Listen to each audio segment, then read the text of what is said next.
Hello guys, welcome to the channel if you're new here.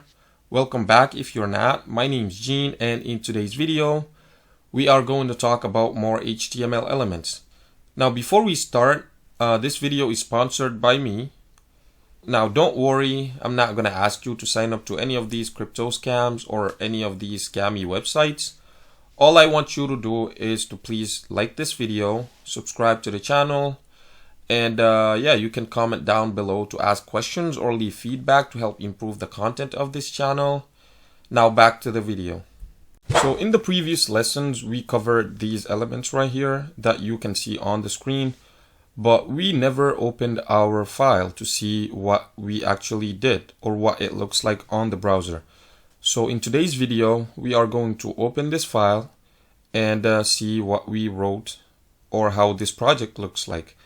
So to open this, there are two ways to do this. First, you can come here and click on the file, and then you can see reveal in File Explorer. When you click there, you will see the file here. And since the file is an HTML file, you can click on it and it will be open inside of the browser or your default browser. All right, so we can see here, hello world. This is what we wrote in this file right here, and as we said, everything that's in the head will not be shown, only the things that are written inside the body that will appear. And this video is not appearing because we didn't give it a source yet, so we can't see that. And we can see the title here. It says first. That's the one we have over here.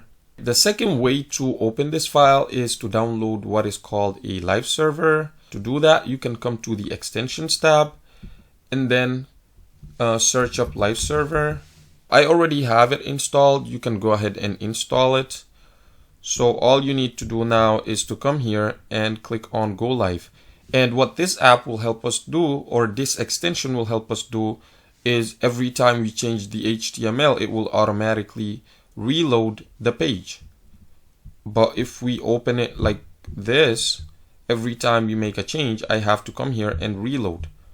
So I'm gonna go here and click on go live. And as we can see, there's an error right here. It's saying open a folder or workspace. This is happening because our file is not inside of an openable folder. So this live server extension needs to have a folder to open this file inside. So I'm gonna come back here, and then this is where our project is saved. I'm gonna make a new folder right here, name it project. Okay, and then I will copy this file inside.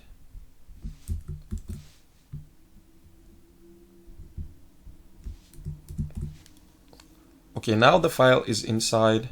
I'm gonna come back here and delete it. And then when we come back to the editor, you can now open a folder. Click on open the folder, and we open the project.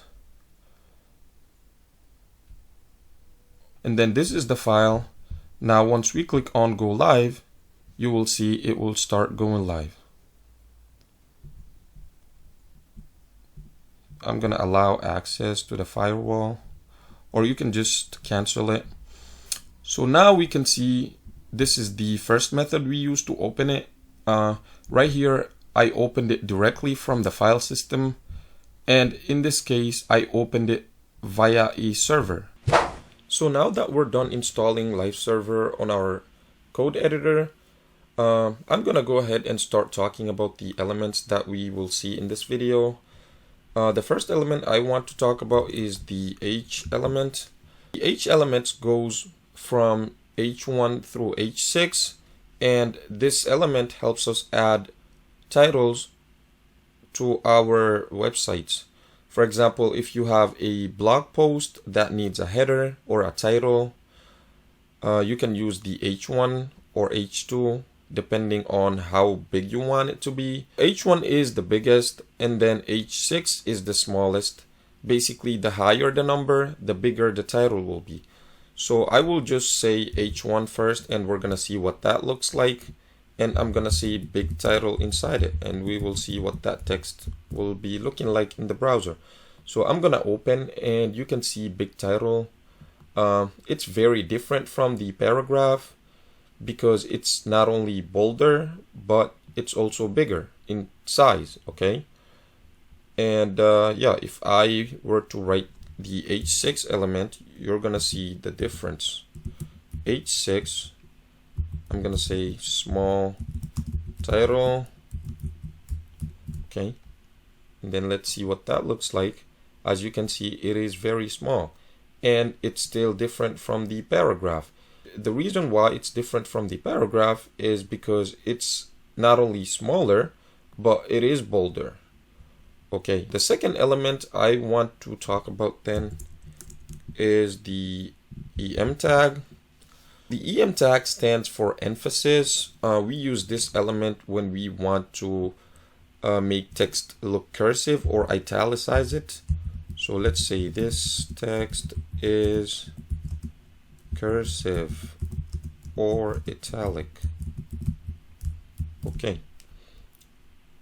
As you can see, this text is now italic or cursive. Not cursive, but italic. Okay. So next we have the strong element. Okay. This element makes text look bolder. This text is bold. Okay. And as you can see, this text is now bold. Okay, so now what we can do is, like, if we wanted to make this paragraph look bold, we can just say strong, and then you can see this is a double closing tag, so I'll have to come back here and close it. Okay, and then click save.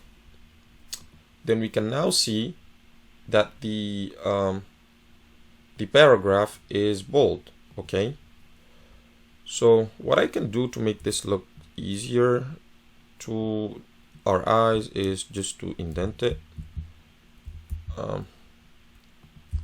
Okay, so I'm using the tab key to do this.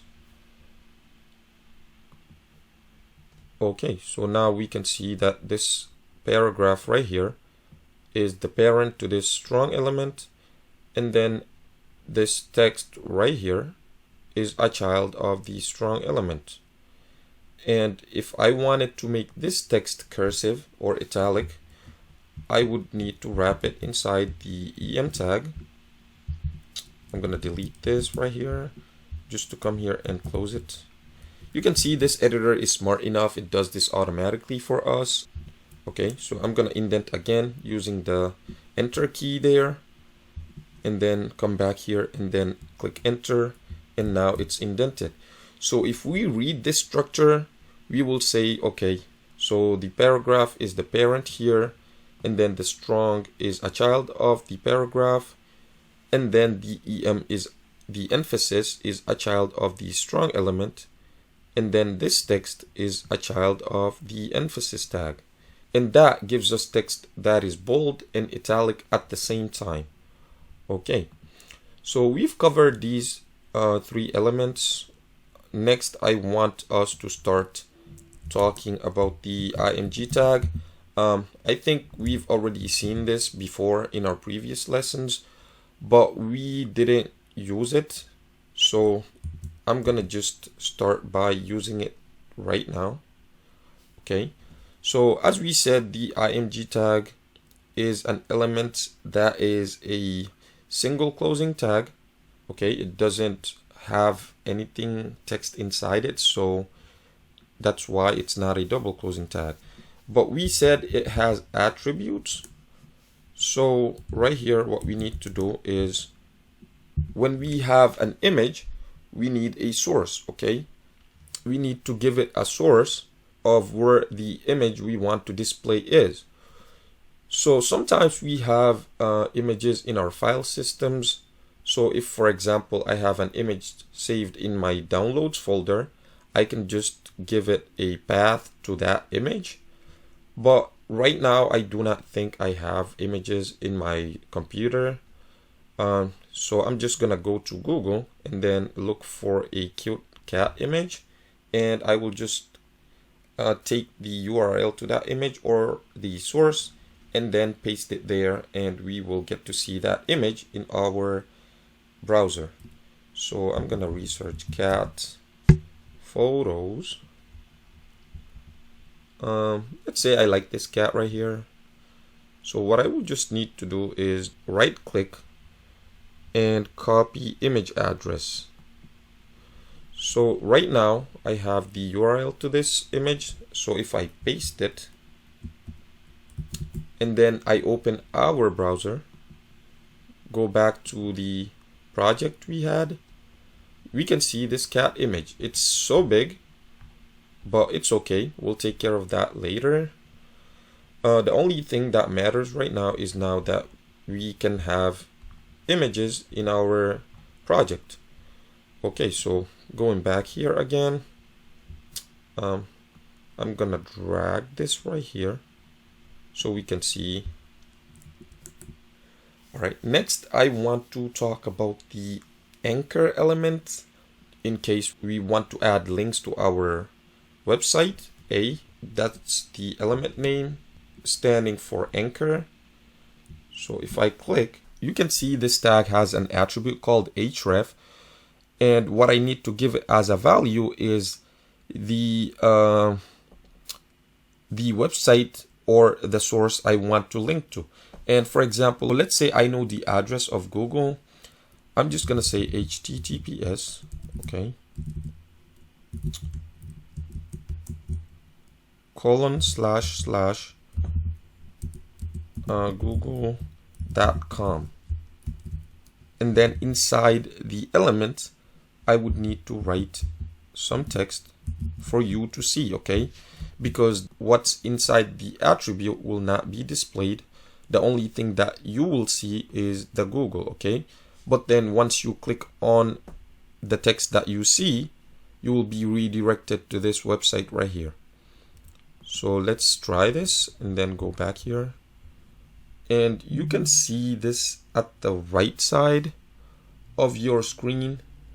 If I click there, it redirects me to google.com, okay, but now we have a problem because we can't see our file anymore. And I can go back, but there's a better way to do this, okay? So to make our website visible even after you click the link, what I can do is give it an attribute called blank. The attribute is called target, okay, and there are a few properties. I'm not gonna talk all about them. You can research. The only one I want to talk about in this video is the attribute called _blank. Okay, if I click there, now I go back. I want you to notice these tabs right here. Now when I click, you can see a new tab is added to the browser, but then the tab where our file is still there. So here's the difference. If we have this attribute right here, target blank, when we click on the link, Google will create a brand new tab and send us to this link right here. But if we don't have this attribute, what will happen is the current tab where our project is will be replaced by the URL we are trying to get to, okay? So yeah, that's all. So all right, we are coming to the end of this video. These are all the elements I wanted to talk about. In the next video, I would want us to use these skills that we learned today to create a project. It will be simple. It will not be that hard. But yeah, if you enjoyed this video, please don't forget to hit the like button and subscribe to this channel for more content like this. And you can also comment down below if you have a question or you just want to give some ideas on how I could improve this channel. And yeah guys, thank you so much for watching. Again, I will see you all in the next one.